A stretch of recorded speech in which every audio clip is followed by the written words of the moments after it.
Nah, selanjutnya sesi akan kami serahkan secara penuh kepada Ibu Olivia. Kepada Ibu Olivia kami persilahkan. Ya, terima kasih untuk ini saya manggilnya siapa Mbak Moderator, Ibu Moderator namanya boleh kita kenalan? Tak kenal maka tak sayang nih. Saya nggak pakai masker loh, jadi nggak bisa. Iya, Namanya Bu. siapa? Nama saya Feve, Bu. Oh iya, dengan Ibu Veve gitu. Terima kasih ya Ibu Veve atau Mbak Veve gitu Mbak aja, untuk Bu. Ya. kesempatannya. Oke, saya akan mencoba menayangkan presentasi saya. Mohon ditunggu. Ya, apakah semua yang hadir di sini bisa melihat layar di monitor, layar presentasi di monitor? Sudah bisa ya? Bisa, Ya. Bu. Ya. Sekali lagi terima kasih untuk waktu dan kesempatannya, Guten Tag atau selamat siang menjelang sore. Seperti yang tertera pada layar, nama saya Olivia Jane Sopakua. Setulus hati mewakili dari pimpinan kami di DAD Jakarta, Bapak Thomas Chatler dan semua staf.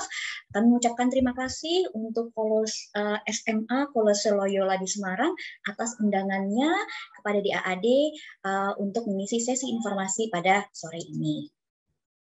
Ya, ada pepatah yang mengatakan tak kenal maka tak sayang. Sedikit saya informasikan atau perkenalkan tempat di mana saya bekerja, yakni DAAD.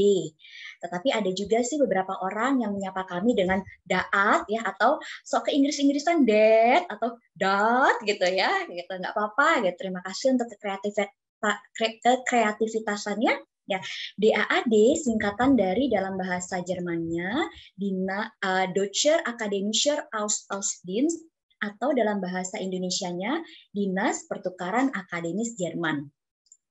Kami merupakan organisasi mandiri yang terdiri dari beberapa perguruan tinggi ya. Anggota kami lebih dari 200 perguruan tinggi Jerman dan lebih dari 100 badan kemahasiswaan yang ada di Jerman. Dari singkatannya ya, Dinas Pertukaran Akademis, kita bisa mengetahui bidang kerja DAAD adalah di bidang pendidikan tinggi atau ada kaitannya dengan perguruan tinggi atau ada kaitannya dengan perkuliahan. Kalau Bapak, Ibu, dan juga semua yang hadir di sini ya melihat pada layar, inilah tampilan dari kantor pusat kami yang berada di Bonn, Jerman. Ya, Bonn itu dulu ibu kota dari Jerman Barat sebelum Jerman bersatu gitu ya. Nah, sementara kalau kantor kami yang berada di Jakarta ini merupakan salah satu kantor dari 18 kantor perwakilan luar negeri ya. Jadi DAAD memiliki sekitar 60 kantor jejaring yang tersebar di seluruh dunia. Dalam kesempatan siang menjelang sore hari ini, saya akan menginformasikan tentang sistem pendidikan tinggi ke Jerman dan bagaimana cara mendaftar perguruan tinggi di Jerman. Memang untuk orang Indonesia kami menawarkan beasiswa S2, S3 dan postdoc. Tapi sayangnya beasiswa S1 itu tidak ada karena biaya perkuliahan di hampir semua perguruan tinggi di Jerman itu ditanggung oleh pemerintah ya, khususnya pemerintah negara bagian. Nah, terkait dengan pendidikan tinggi, di Jerman sendiri ini ada dua fase gelar pendidikan tinggi yang ditawarkan oleh mahasiswanya, baik mahasiswa asing ataupun mahasiswa dari Jerman. Pertama adalah sebelum internasionalisasi di kawasan Eropa, yakni kita melihat pada bagian kiri ya, ada diplom dan juga magister. Ini bisa ditempuh oleh mahasiswa ketika dia lulus dari SMA, kemudian dia mengambil diplom atau magister, dan setelah lulus dari diplom dan magister melanjutkan ke promotion atau PhD. Jadi secara ringkasnya diplom dan magister ini S1 dan S2 dijadikan satu seperti itu ya. Oleh karena itu juga bisa dilihat bahwa durasinya agak sedikit panjang ya, dari mulai 8 semester sampai 10 semester durasi studinya. Ya, diplom dan magister ini dibedakan ke dalam dua bidang gitu ya. Jadi kalau untuk diplom bagi mereka yang ingin berkuliah di bidang IPA dan IPS, kemudian kalau untuk magister ini di bidang humaniora, seni termasuk juga di dalamnya begitu. Selain diplom, magister, dan promotion, ada juga kita mengenal state examination atau stat examen yang sampai sekarang tetap ditawarkan. Ya, bagi mereka yang ingin kuliah jurusan kedokteran ya, kemudian farmasi, keguruan dan hukum, ini silakan mengambil state examination ya, gitu. Kalau diplom dan magister itu memang saat ini jurusan jenjangnya sudah semakin sedikit ditawarkan ya, beralih ke 2 tahap yakni bachelor dan juga master. Setelah SMA kalian bisa melanjutkan pendidikan di bachelor atau S1 ya yang ditempuh 3 sampai 4 tahun dan SKS yang didapat nanti 180 sampai 240 ECTS. Ya, bergantung dari lamanya durasi program studi itu. Ya. Kemudian dari bachelor bisa melanjutkan lagi ke master yang durasinya 1 sampai 2 tahun ya. Di sini kalian bisa mendapat kredit 60 sampai 120 ECTS atau European Credit Transfer System. Nah, jenjang tadi bisa ditempuh memang kalau memang kalian nanti kuliah di salah satu dari 4 kategori institusi pendidikan tinggi di Jerman. Ya, ada universitas, universitas serapan, sekolah musik seni dan film, sampai universitas swasta. Intinya ya, dari 4 kategori ini bisa kita bedakan lagi ke dalam 2 kategori besar, yakni universitas dan universitas serapan. Kalau universitas memang fokus pengajarannya kepada penelitian dan juga praktek, penelitian dan juga metodologi penelitian ya. Tetapi kalau universitas serapan ini fokus pengajarannya kepada praktek. Tentu saja kalau di universitas serapan jurusan yang ditawarkan ini lebih bersifat aplikatif. Seperti itu. Kalau ingin kuliah dokter, tadi hukum ya, menjadi guru atau farmasi, memang harus masuknya di universitas dan tidak di universitas serapan. Ketika ingin kuliah di Jerman, ini memang salah satu pertanyaan dasar yang sering kali ditanyakan adalah apakah ijazah lulusan SMA saya diakui atau tidak. Di Jerman sendiri ada terminologi ya di bidang pendidikan tinggi yakni Hochschulzugangsberechtigung atau kualifikasi masuk perguruan tinggi. Dan kualifikasi masuk perguruan tinggi ini dibuktikan dengan ijazah pendidikan formal terakhir.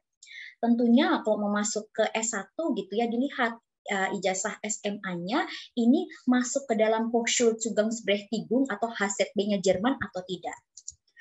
Berdasarkan dari informasi website DAAD, www.dad.de/admission ya, bagi pelamar studi S1 dengan kelulusan dari kurikulum asing, contohnya A-level atau IB diploma, ini dimungkinkan untuk diterima di perguruan tinggi tanpa harus mengikuti kelas penyetaraan terlebih dahulu. Atau dengan kata lain, memang A-level dan IB diploma sudah masuk ke dalam HZB-nya Jerman, asalkan memang memenuhi ketetapan dari resolusi konferensi tetap Menteri Pendidikan Jerman seperti itu.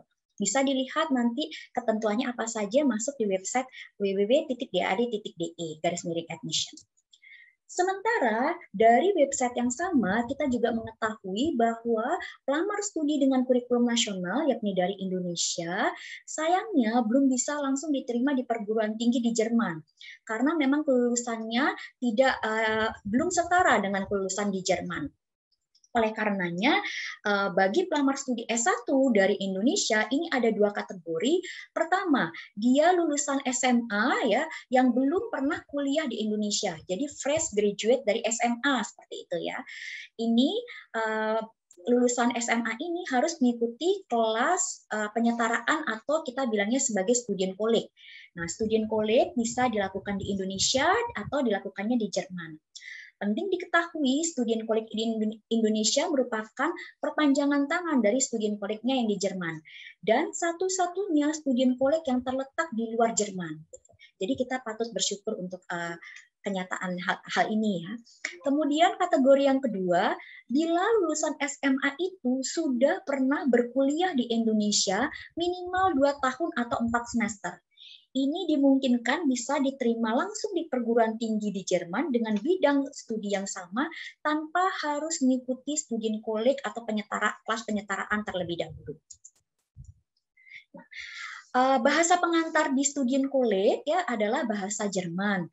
Ya, untuk itu memang bagi di sini adik-adik dari peserta didik Kolose Loyola ya yang memang benar-benar ingin ke Jerman ya, kalau di sini ada adik-adik kelas 10 mohon dari sekarang ya belajar bahasa Jerman ya.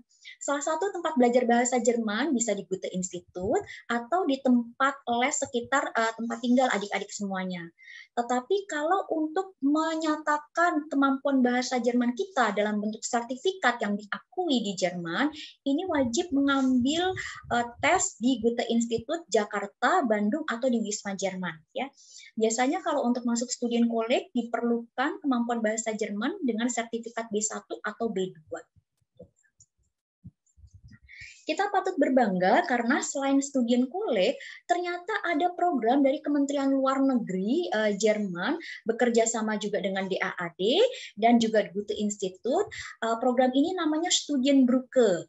Nah, ini semacam program kelas persiapan atau penyetaraan yang beda dari Studienkolleg adalah kalau Studienkolleg dilakukan setelah SMA, nah Studienbrücke bisa dijalani sepanjang kalian duduk di bangku SMA.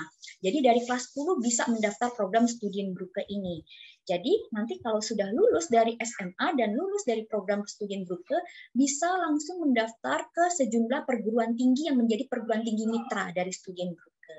Ya.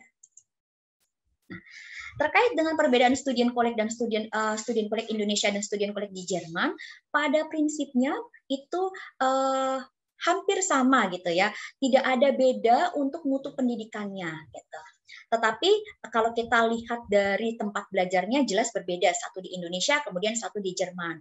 Kemudian juga kalau dilihat dari teman-teman kelas kita gitu ya, kalau Studienkolleg Indonesia ya teman-teman kelas kita hanya berasal dari Indonesia, sedangkan Studienkolleg di Jerman teman-teman kelas kita berasal dari negara lain gitu, tapi bukan orang Jerman ya, karena orang lulusan SMA dari Jerman ya atau dibilangnya abitur bisa langsung melanjutkan ke perguruan tinggi di Jerman. Kemudian perbedaan di sini soal biaya memang ditinjau dari keseluruhan aspek baik dari biaya hidup ataupun biaya studi masih lebih murah Studienkolleg Indonesia gitu. Nah, untuk mencari program studi dan juga jurusan bisa masuk ke website www.study-in-germany.de. Saya memberi contoh di sini adalah saya ingin S1, kemudian saya ingin teknik sipil, saya pilih pada kolom degree bachelor, kemudian saya ketik kata kuncinya civil engineering pada kolom course of study, dan hasilnya adalah seperti pada layar ya, bisa dilihat pada kotak warna kuning ini ya. Di jenjangnya adalah bachelor, kemudian bahasa pengantarnya bahasa Jerman, kemudian tuition fee-nya hampir tidak ada ya, non. Itu artinya benar-benar tidak ada tuition fee gitu ya. Tapi di sini bukan berarti kalau masuk perguruan tinggi nggak ada biaya sama sekali. Biaya perkuliahan memang tidak ada, tetapi ada biaya administrasi yang besarannya mungkin dari 200 sampai 300 euro gitu ya. Jadi nggak begitu mahal untuk satu semesternya. Gitu. Nah, untuk penerimaan mahasiswa baru atau admission semesternya ini ada yang kebanyakan sih untuk semester musim dingin gitu ya, tapi juga mungkin ada beberapa juga yang untuk semester musim panas. Ya, kalau di sini juga ada yang punya saudara yang ingin melanjutkan master, bisa dilihat ya. Kalau untuk di bidang saya memberi contoh untuk teknik mesin ya, master di sini ada juga yang berbahasa pengantar bahasa Inggris, tidak ada biayanya gitu ya.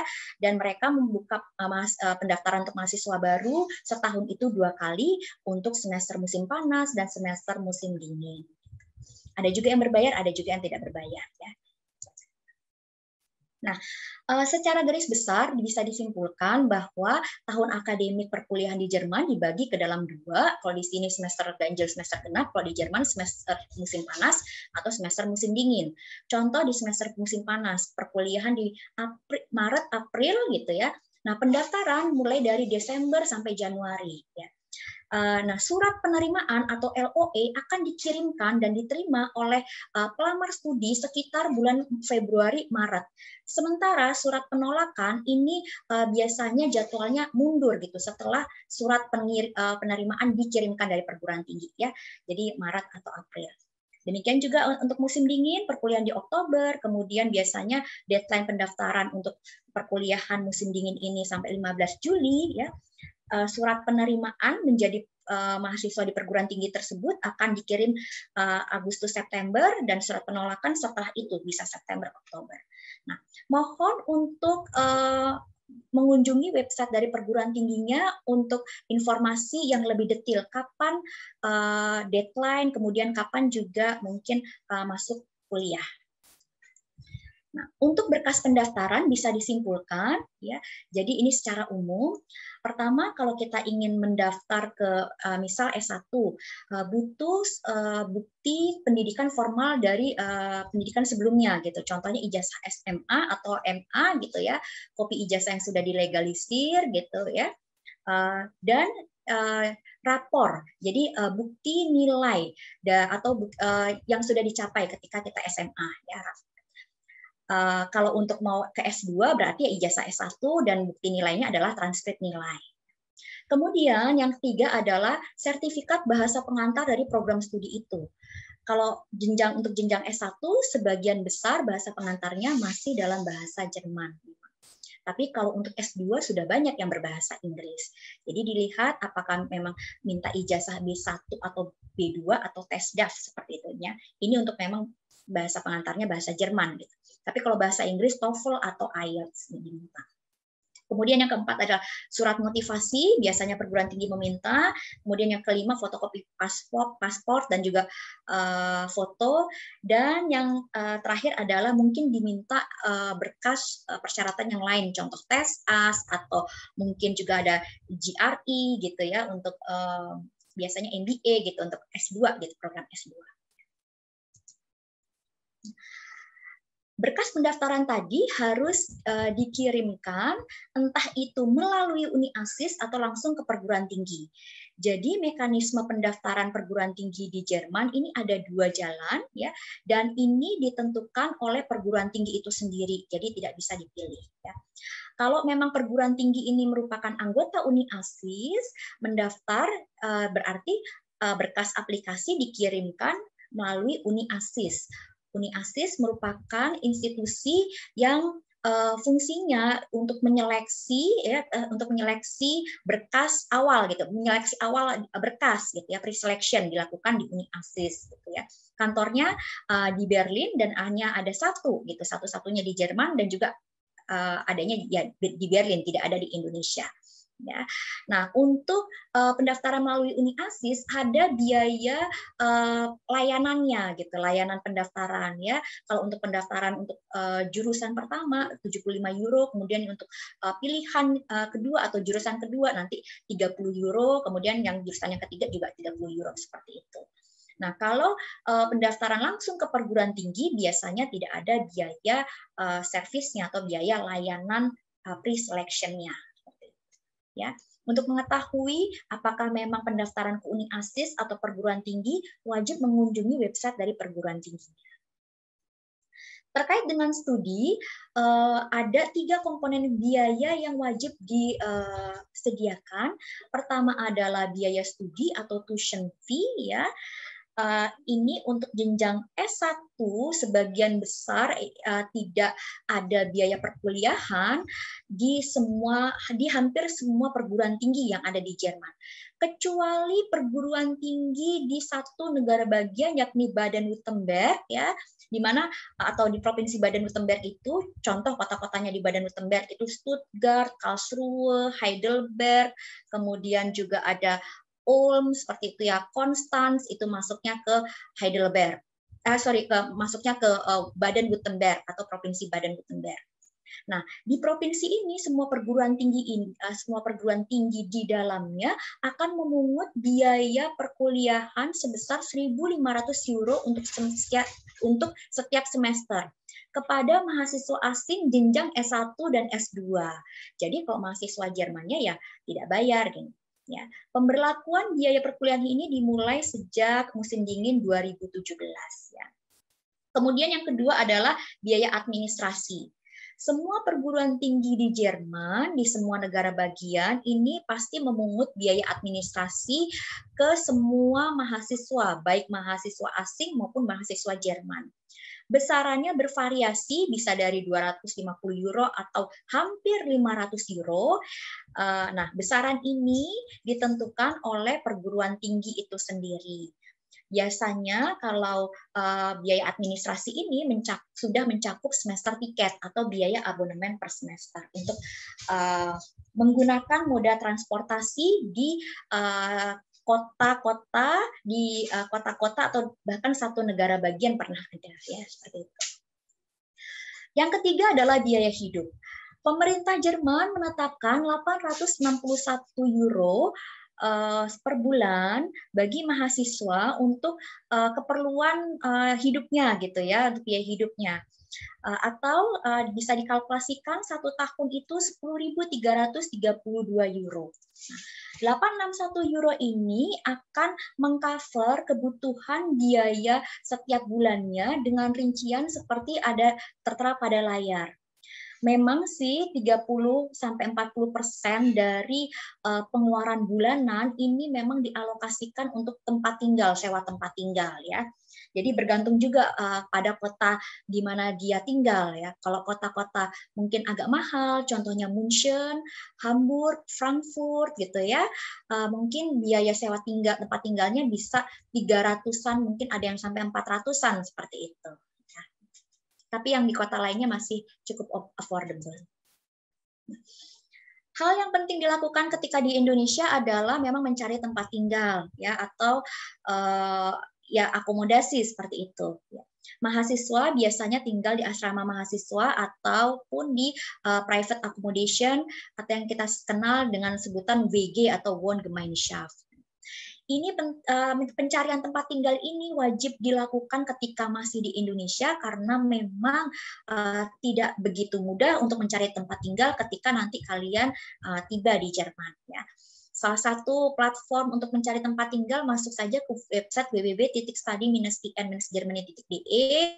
Di website itu juga ada juga website yang lainnya bagaimana mencari tempat tinggal ya, contohnya di bggesuch.de atau dan lainnya itu ada di informasinya di website studyin.de.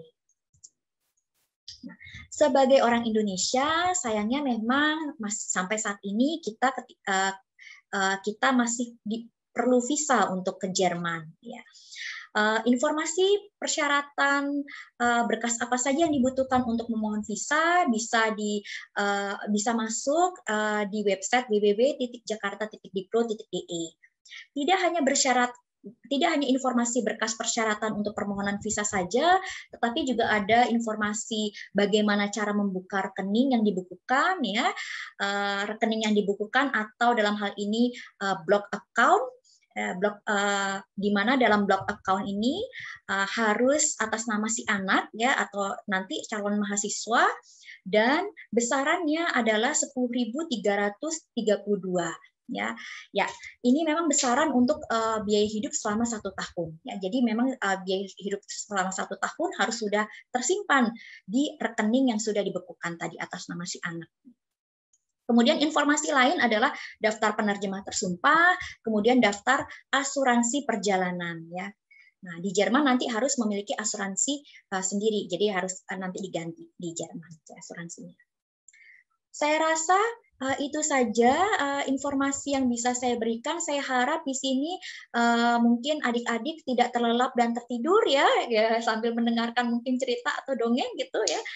Saya senang sekali untuk menerima pertanyaan dari adik-adik semua, peserta didik Kolose Gonzaga ataupun Kolose Loyola, dan juga Bapak Ibu guru yang ada di platform Zoom ini. Terima kasih, saya berikan lagi ini waktu dan kesempatannya kepada moderator. Ya, saya stop sharing ya. Iya, Bu. Terima kasih atas pemaparan materi yang tadi diberikan ya, Bu ya. Jadi kalau kalian mau cari informasi pendidikan tinggi di Jerman, terus juga informasi beasiswa, bisa banget menghubungi DAAD ini ya Bu ya. Terus juga tadi kalau mau sekolah di Jerman misalnya juga harus mengikuti persiapan dulu ya Bu, tadi di Studienkolleg, tadi Betul. ada di Jakarta dan juga Bandung, atau juga bisa melalui Wisma Jerman tadi ya Bu. Betul, ya. Nah, terus juga mungkin informasi tambahan juga bisa dicari di www.daad.de gitu ya teman-teman ya. Oke, selanjutnya untuk Bapak Ibu atau teman-teman yang mau bertanya lebih lanjut mengenai DAAD ini, dapat menuliskan pertanyaannya di kolom chat ya. Oke.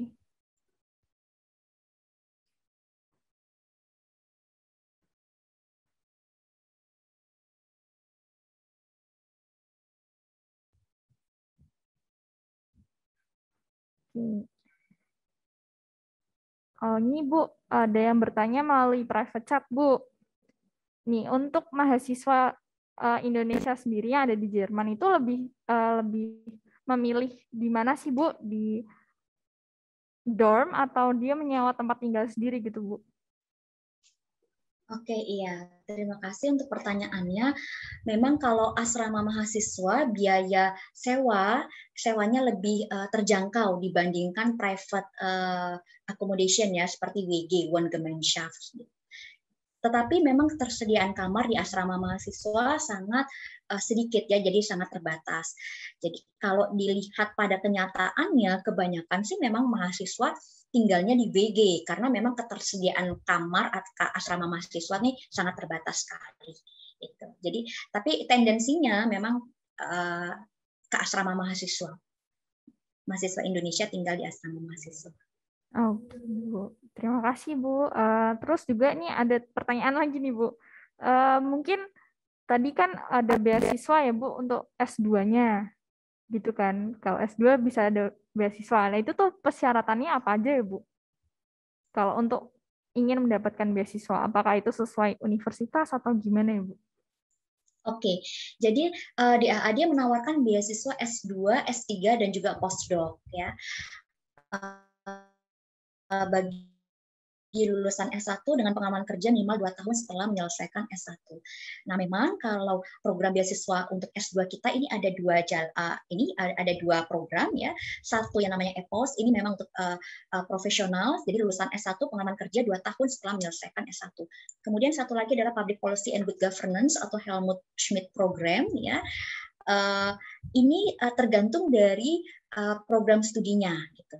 Nah, dalam skema beasiswa S2 ini kami menawarkan jurusan dan perguruan tinggi yang tertera dalam daftar beasiswa kami gitu. Jadi jurusan dan perguruan tingginya sudah ditentukan dan ada dalam daftar.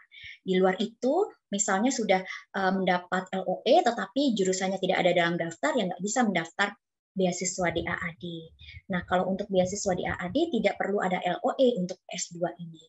Seperti itu.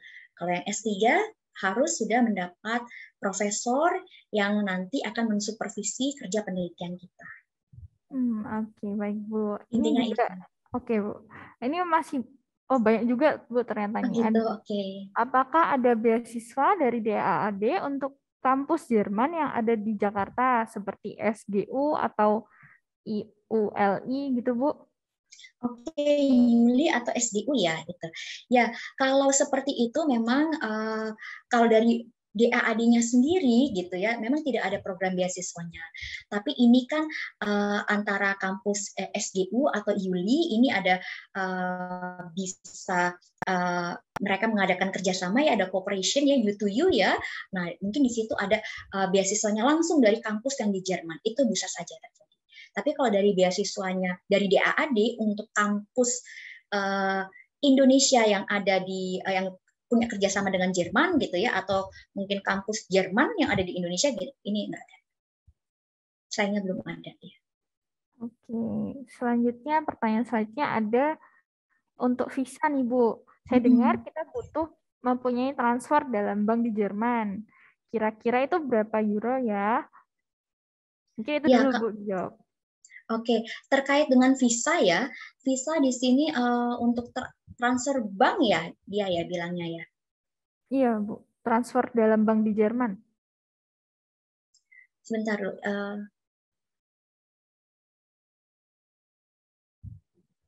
Oke, kalau untuk terkait dengan visa, salah satu persyaratan permohonan visa adalah bukti keuangan atau dalam bahasa Jermannya Finanzierungsnachweis, ya, proof of financial statement gitu ya. Ini sebesar 10.332 euro yang harus tersimpan dalam rekening yang dibekukan atas nama si anak atau si pelamar studi, gitu, calon mahasiswa. Gitu. Ya, dan uang 10.332 tadi akan dipergunakan si anak ketika anak sampai Jerman dan berkuliah nantinya. Jadi uang itu tidak freeze gitu, ya, bukan untuk jaminan gitu, enggak. Jaminan di sini adalah jaminan kepada pemerintah Jerman, kita bisa hidup dengan uang ini untuk 1 tahun berjalan ke muka gitu. Maksudnya gitu. Oke, Bu. Selanjutnya untuk student college di Jerman dan Indonesia itu dikenakan berapa biaya dan berapa lama akan kita belajar di student college tersebut? Oke, ya. Kalau memang durasi belajar di student college itu rata-rata 2 semester gitu ya. Ada sih memang student college di Jerman juga yang hanya 1 semester ini ada, tapi rata-ratanya ini memang 2 semester gitu. Yang 1 semester memang mungkin sudah programnya yang seperti itu ya. Gitu.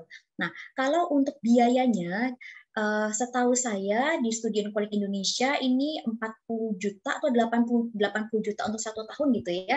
Ini silahkan tanyakan langsung ke Student College Indonesia langsung gitu. Saya takutnya salah karena kan bisa ada perubahan harga ya setiap tahunnya gitu. Nah, kalau di Jerman, kalau student college di Jerman ini ada yang swasta juga ada yang negeri. Kalau swasta bisa sampai ribuan euro, bisa 1 semester bisa 7.000 euro gitu ya, atau 1 tahun gitu 7.000 euro gitu. Tapi kalau yang negeri ini hanya membayar uang administrasi saja sekitar 300 sampai 400 euro gitu aja. Biasanya sih tidak berbayar ya kalau student college publik di Jerman. Oke, Bu. Ini ada lagi, Bu, yang nanya lewat direct message ke saya. Ini ada pertanyaan step by step-nya dari lulus SMA, menjalani student college di Jerman, sampai akhirnya bisa masuk ke universitas itu gimana ya, Bu? Oke, dari lulus SMA berarti ya persiapan sebenarnya sih ketika SMA ya, karena memang ketika SMA adik-adik di sini harus belajar bahasa Jerman. Jadi ketika lulus SMA sudah memiliki kemampuan bahasa Jerman minimal B1 ataupun B2. Sertifikat bahasa Jerman B1 atau B2 merupakan persyaratan bahasa untuk bisa diterima di student college. Ya. Jadi kalau setahu saya student college Indonesia masih sertifikat yang diminta itu B1, kalau student college yang di Jerman kebanyakan sudah B2 gitu ya. Tapi ada sih beberapa yang juga masih B1 ada. Nah, setelah dari persiapan bahasa, kemudian memang dari SMA juga kita harus lihat juga nilai akademis kita ya. Nah, setelah mau lulus SMA ya, di akhir kelulusan ini adik-adik sudah wajib tahu mau kuliah jurusan apa, di perguruan tinggi yang mana, dan mau student college-nya mau di mana. Mau student college di Indonesia atau mau student college di Jerman. Kalau student college Indonesia yang mendaftar langsung ke student college Indonesia, kalau mau ke student college yang di Jerman, kebanyakan mekanisme pendaftarannya adalah kita mendaftar ke perguruan tinggi, nanti perguruan tinggi akan meneruskan aplikasi kita ke student college, atau perguruan tinggi yang akan memberikan kita notifikasi untuk ayo daftar sendiri ke student college, seperti itu. Gitu ya. Jadi cari dulu jurusan dan perguruan tingginya gitu. Dari situ kita nanti bisa mendaftar untuk student college ya. Lalu kita kirimkan berkas persyaratan. Nah, kalau memang sudah berkas persyaratan kita kirimkan, baru kita urus yang namanya untuk financial bank account gitu ya. Seperti itu. Nah, sambil juga cari-cari akomodasi. Oke. Terus ini ada lagi, Bu, pertanyaan dari orang yang sama.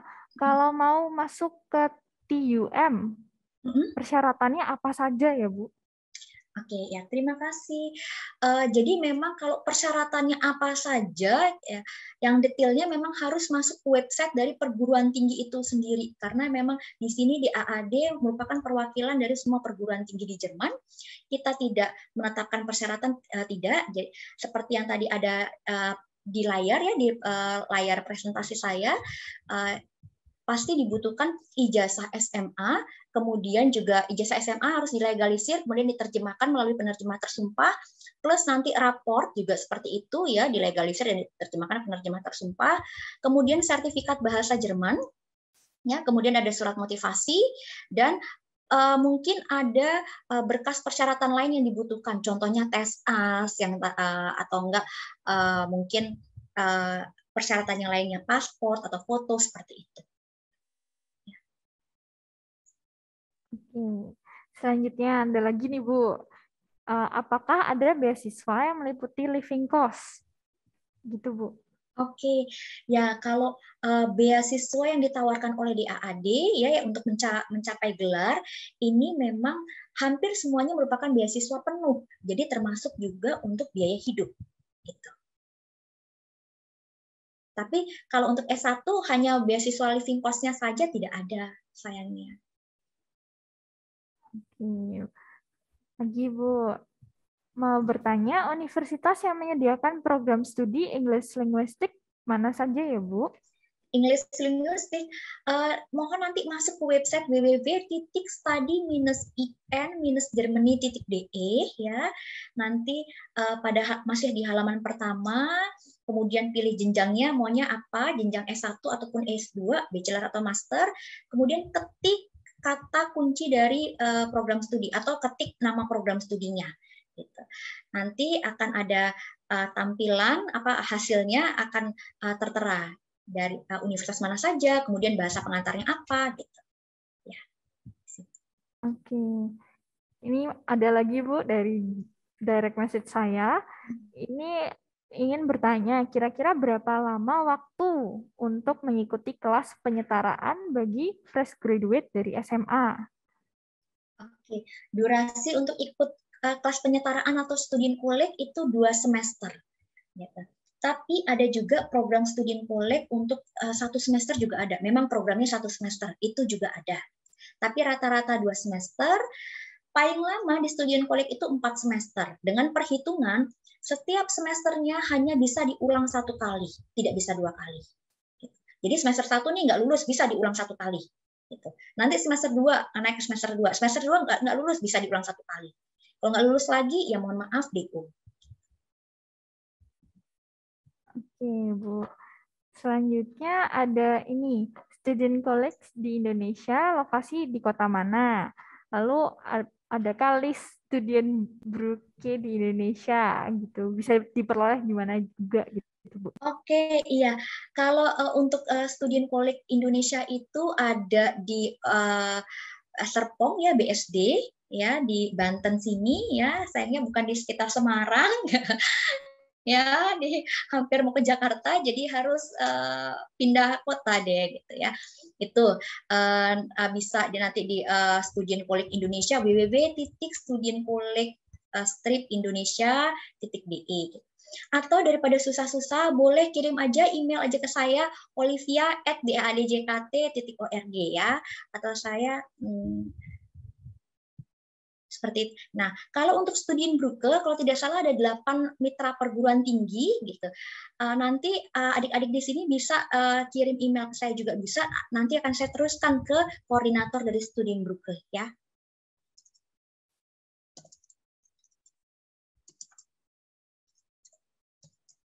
Ya, silakan ya, demikian. Oke, Bu. Ini juga masih pertanyaan lagi. Ketika apply ke bachelor degree, apakah ada batas jumlah aplikasi yang bisa dikirimkan? Ya, nggak ada batasan aplikasi sih yang bisa dikirimkan, jadi bisa mendaftar ke mana saja, berapapun juga monggo silahkan. Cuman kalau memang ke Uni ASIS, kan kalau sebanyak yang kita mengirimkan aplikasi tentunya juga berpengaruh juga terhadap biaya layanan ya untuk seleksi awal itu. Oke, Bu. Untuk pertanyaan selanjutnya, untuk Studienbrücke berarti bisa untuk murid kelas 10 ya. Apakah Betul. saat di COVID ini masih bisa mendaftar dan berangkat ke Jerman? Apakah visanya itu eh, kesulitan atau tidak untuk pengajuannya gitu, Bu? Oke, ya program Studienbrücke sepanjang yang saya tahu karena program Studienbrücke ini paralel dengan kegiatan sekolah, berarti masih bisa. Dan programnya ini bersifatnya online, jadi per modul seperti itu. Ya, kemudian kalau untuk keberangkatan ke Jerman, ya memang terkait dengan visa masih ada pengetatan gitu. Tetapi tetap saja ada beberapa orang yang bisa kok berangkat ke Jerman. Oke, Bu. Berarti masih bisa untuk berangkat ke Jerman ya, Bu ya? Masih. Cuma memang nanti diberikan visa atau tidak kan bergantung ya pada kedutaan besar Jerman ya, gitu. Tapi saya melihat dan juga mendengar ada yang ke Jerman juga untuk kuliah juga masih ada. Untuk pertanyaan selanjutnya lagi, Bu. Bagaimana konsultasi dengan DAAD jika posisinya tuh ada di Surabaya ataupun kota-kota lain gitu, Bu? Oke. Gampang banget, kita ada konsultasi online dari mulai Senin sampai Kamis jam 4 sampai mungkin setengah 6, kita ada 2 slot per harinya, dan 1 slot itu setengah jam, monggo silahkan daftar ke website kita ya. Saya tulis di sini, atau mungkin saya coba share screen dulu ya, supaya nanti yang bagian akhir ya, sebentar. Oke, Bu.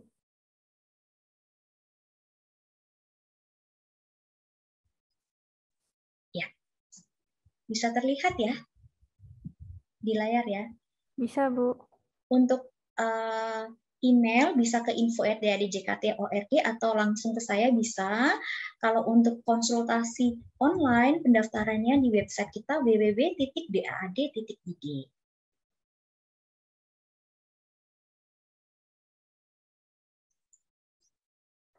Oke, itu ya tadi ya teman-teman untuk informasinya bisa dilihat di pada layar teman-teman ya. Terus lanjut aja Bu, pertanyaan selanjutnya nih Bu. Ada teman-teman yang masih bingung mungkin. Jadi kan tadi kan eh, beasiswa itu kebanyakan untuk S2. Terus teman-teman tuh pada bingung mungkin Bu, apakah S1 tuh kita juga dapat beasiswa nggak sih? Gitu. Atau kita tuh bisa memperoleh beasiswa nggak sih Bu untuk S1? Ya, kalau memang mendaftar S1 dari Indonesia ya, pendaftarnya kita mendaftar posisinya di Indonesia nih sekarang. Gitu. Memang tidak ada beasiswa S1 ya dari DAAD Jerman melalui DAAD Indonesia. Cuman memang ada kalau mungkin kalian nanti kuliah atau belajar di Studien Kolek Indonesia dan hasil belajarnya ini sangat baik sekali, kalian punya nilai akademis yang baik, kalian bisa dinominasikan untuk ikut seleksi beasiswa S1 dari DAAD Pusat.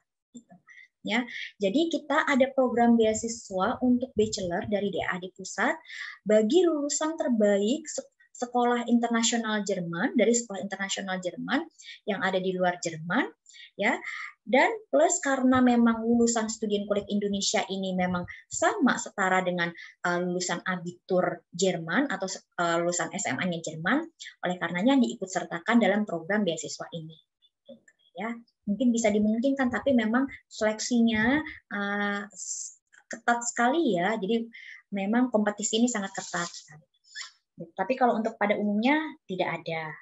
Setelah kalian di Jerman, mungkin ada beasiswa gitu, beasiswa untuk tahun terakhir mungkin ada atau semester terakhir bisa jadi ada. Ya. Oke Bu, ini ada yang bertanya lagi. Untuk kisaran biaya les bahasa Jerman itu berapa ya Bu? Dan berapa lamanya tadi itu Bu? Oke, kalau mau les bahasa Jermannya di mana gitu ya, mau di Goethe Institut atau mau di mana gitu. Memang silahkan langsung masuk ke website dari Goethe Institut ataupun Wisma Jerman ya, karena bisa ada perubahan harga. Tetapi yang saya ketahui gitu, Goethe Institut itu menyelenggarakan kursus bahasa Jerman itu bimester namanya, tiap per 2 bulan sekali gitu ya. Kalau dia dia intensif seminggu 3 kali, ini biaya lesnya 3.550.000 gitu. Itu yang saya ketahui ya. Ya, tapi kan juga ada yang reguler, ada yang super intensif. Ini. Monggo masuk di website dari Goethe Institut langsung. Coba saya lihat di sini ada nggak? Ya, websitenya sebentar. Oke. Ya, saya kembalikan lagi ke. Oke, Bu. Ini ada lagi, Bu. Banyak. Nggak apa-apa. Soalnya pada excited semua ya, Bu ya. Ini ada di direct message saya. Iya. Ini kan kalau di Indonesia ada SMA itu dibagi 2 jurusan ya, Bu. Atau 3 bahkan, bahasa, IPS, dan IPA. Apakah jurusan SMA yang IPS ini bisa mendaftar misalnya lintas jurusan ke IPA gitu, Bu. Misalnya IT atau gimana gitu, bisa nggak ya, Bu? Kalau di Jerman sendiri. Oke, kalau lintas jurusan, kalau dari IPS ke IPA, gitu, kita lihat dari program studinya, ya. Contoh kalau dari IPS, kemudian dia ingin kuliah business engineering, gitu ya, atau apa ya? Itu yang masih ada perpotongan bidang ilmunya, ini masih bisa dimungkinkan. Tetapi kalau memang sudah berbeda sama sekali, ini kayaknya hampir tidak mungkin. Oke, Bu, terima kasih. Ini ada lagi, apabila sudah 2 tahun kuliah di S1 di Indonesia, kemudian apply di Jerman, apakah ada beasiswa, Bu? Apabila sudah 2 tahun kuliah di gimana? Sudah 2 tahun kuliah di Indonesia nih, S1. Terus kita apply ke Jerman, mungkin untuk double degree mungkin, Bu. Nah, apakah kalau gitu tuh bisa dapat beasiswa nggak sih, Bu? Nah, kalau ini kan dalam skema beasiswa S1 ya, DAAD memang tidak ada beasiswa S1 yang seperti itu. Hanya ada S2, S3, dan juga postdoc. Nah, cuman kalau dalam double degree, ini kan kerjasama antara universitas ke universitas itu, gitu ya. Kita lihat apakah memang universitas ini memberikan beasiswa atau tidak. Jadi tergantung dari kerjasama dari U2U-nya itu tadi.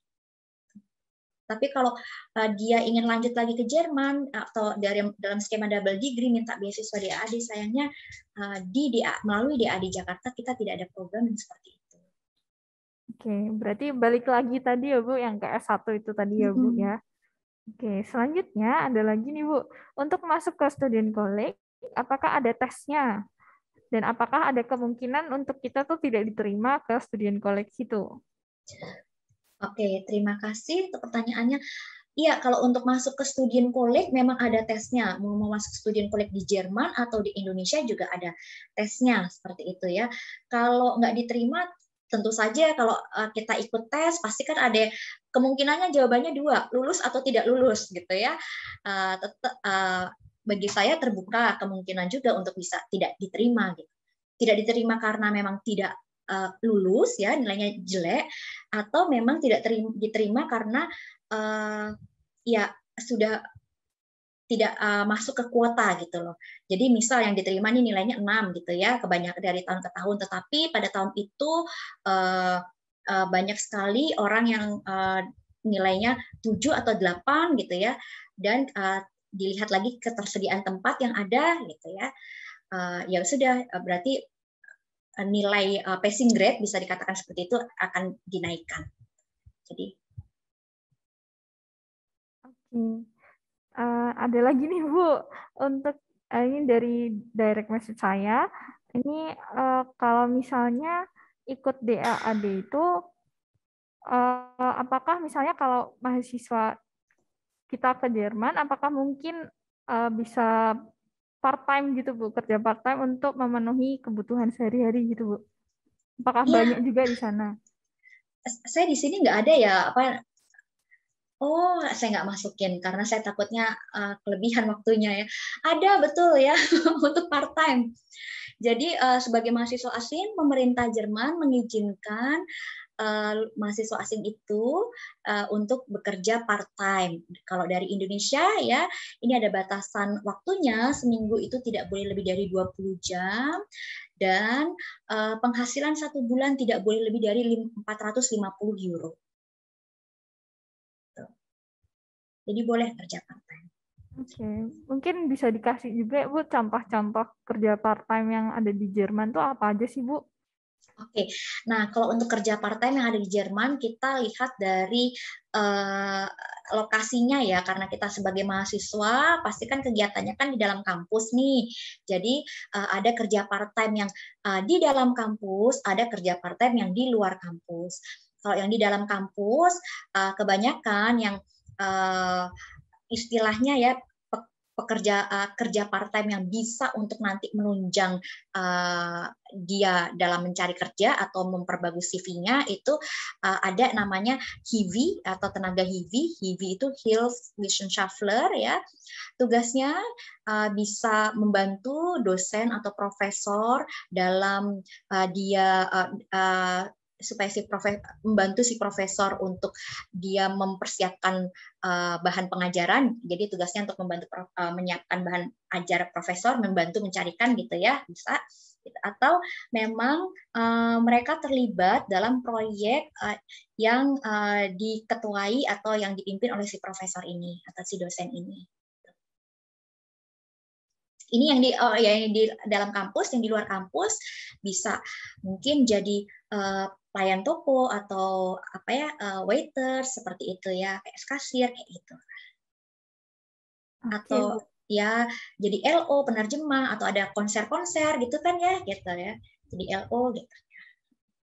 Berarti banyak juga ya Bu pilihan part time di Jerman sana ya Bu ya. Banyak, apalagi kalau pernah tuh di sana ada mahasiswa di musim panas gitu ya, di kota kalau nggak salah di kota Hamburg atau mana gitu. Jadi ada menjadi penarik becak dalam arti bukan penarik becak yang ini jadi dari satu tempat wisata ke poin tempat wisata gitu, tapi dengan becak gitu ya dia yang ngejotin itu. Tapi bukan petugas. Gitu. Kenapa? Kayak ojek online gitu ya Bu ya. Iya bisa seperti itu ya. Tetapi bukan hanya seasonal gitu ya, per musim aja gitu, pas musim panas gitu banyak turis-turis gitu kan. Oke. Ini ada pertanyaan masuk lagi Bu dari direct message saya. Apabila sudah mengikuti student college di Indonesia, apa pasti diterima di Universitas Jerman? Ataukah ada tes lain lagi yang mungkin tes masuk atau gimana Bu? Jadi lulusan dari perguruan tinggi Jerman ini diakui untuk mendaftar ke perguruan tinggi yang ada di Jerman semuanya ya. Diterima atau tidaknya bergantung pada nilai itu tadi. Tapi kelulusan dari student college di Jerman ini diakui untuk mendaftar ke perguruan tinggi Jerman. Itu saja.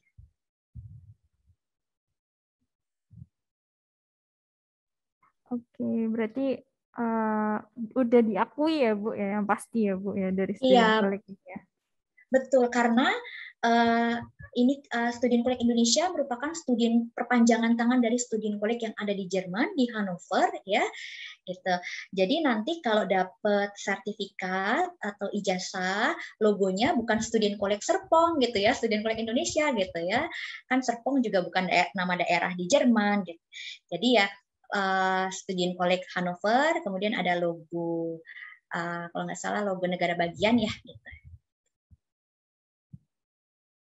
Di ijazah dari Student College Indonesia. Oke, oh ini ada bertanya lagi nih Bu dari direct message saya. Bolehkah dijelaskan tentang program di student college seperti S-Course atau M-Course gitu Bu? Oke, kalau Studienkolleg bisa kita sebutnya sebagai kelas ke-13-nya SMA. Jadi kalau kita kan dari SD sampai SMA 12 tahun ya, kalau di Jerman ini kebanyakan 13 tahun dan memang sekarang sudah ada sih yang 12 tahun, tapi masih banyak juga yang 13 tahun dari SD sampai SMA-nya di Jerman. Nah, karena kelas ke-13 SMA, kita bilangnya ke-13 SMA, ya intinya programnya sama seperti SMA ya. Jadi yang dipelajari untuk M-Kurs itu mata pelajarannya adalah bahasa Jerman itu pasti, kemudian fisika, kimia, matematika, dan juga biologi gitu. Tapi kalau untuk kelas yang lain kayak tech course itu tidak ada biologi. Yang jadi pembeda di sini adalah kalau M-Kurs ada biologi. Oke, Bu. Ini ada lagi, Bu, dari request saya. Apakah pengajarnya itu di Studienkolleg Serpong itu natif atau bukan, Bu? Setahu saya memang campuran, gitu ya. Ada yang langsung dari Jerman, ada juga yang Indonesia. Kalaupun Indonesia, mereka juga lulusan Jerman dan tidak sembarangan juga orang-orang yang bisa mengajar di Studienkolleg Indonesia.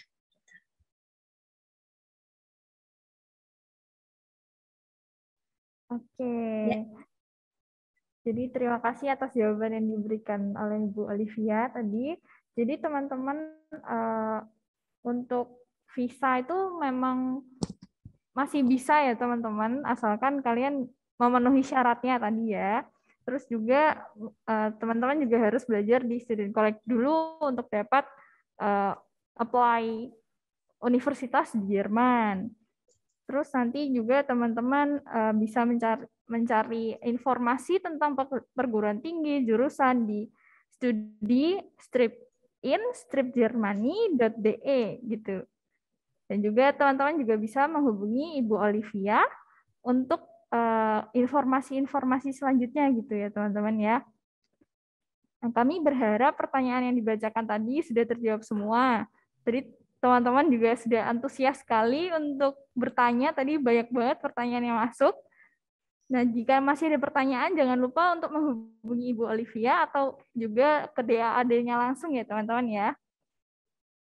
Baik, untuk mengakhiri sesi kali ini, apakah ada sepatah dua patah kata yang ingin disampaikan Ibu sebagai closing statement?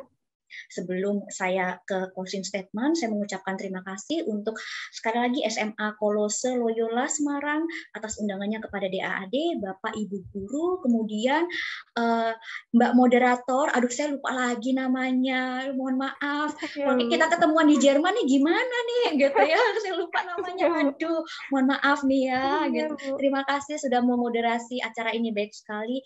Oke, closing statement saya kali ini adalah untuk bisa ke Jerman ada 3 persiapan.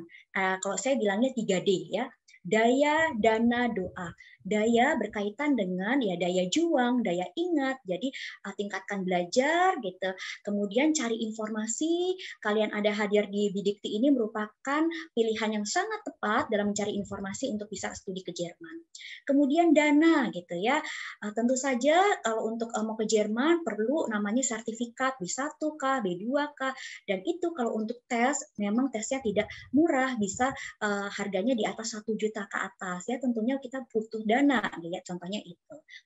Kemudian doa ya, dalam hal ini kita doa ke Tuhan ya, restu orang tua, wajib orang tua ya kasih restu ke kita karena itu penyandang dananya dari orang tua nih ya, jadi dari papa mama bank nih ya, buat pinjaman sangat lunak banget gitu ya. Gitu. Jadi karena kalau sudah kita lakukan bagian kita, maka apa yang tidak pernah didengar oleh mata, timbul di hati manusia, didengar oleh telinga, bahkan terlintas di benak kita, itu pasti disediakan oleh Sang Pencipta untuk kita bisa nanti sukses di Jerman nantinya. Jadi selamat mempersiapkan diri dengan baik ya, dan sehat selalu. Harus sehat, harus survive di pandemi ini untuk bisa ke Jerman. Terima kasih.